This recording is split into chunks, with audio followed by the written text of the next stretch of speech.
ఈ మధ్య కాలంలో నేను ఒక ఇంటిని దర్శించడానికి వెళ్ళాను.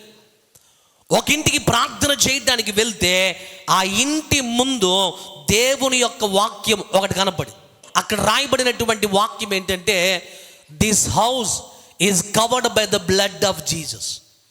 ఈ గృహంలో ఉన్న వారందరూ కూడా యేసయ్య రక్తము చేత కవర్ చేయబడ్డారు, యేసయ్య రక్తము చేత కడగబడ్డారు అనే మాట అక్కడ రాయి.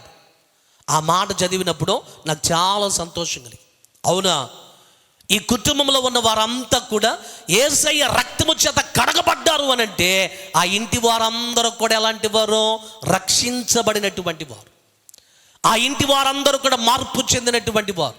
ఆ ఇంటి వారందరూ కూడా ప్రభువుని రక్షకునిగా అంగీకరించిన వారు. కాబట్టి అక్కడ రాయబడిన మాట, this house is covered by the blood of Jesus.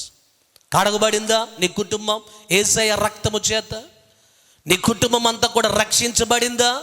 నీ కుటుంబం రక్షించబడకుండా, నీ కుటుంబము నీతిమంతుల నివాస స్థలముగా లేకపోతే ఆశీర్వాదాలు ఎలా వస్తాయి? ఈ నూతన సంవత్సరంలో ఇది మొదలుకొని ప్రభువారు నిన్ను, నీ కుటుంబాన్ని, నన్ను, నా కుటుంబాన్ని ప్రభువారు ఆశీర్వదించాలి అని అనుకుంటున్నాడు. అలా ప్రభు మనను ఆశీర్వదించాలి అనంటే మనము నివసించేటువంటి స్థలము నీతిమంతుల నివాస స్థలముగా ఉండాలి. స్తోత్రం చెప్దామా?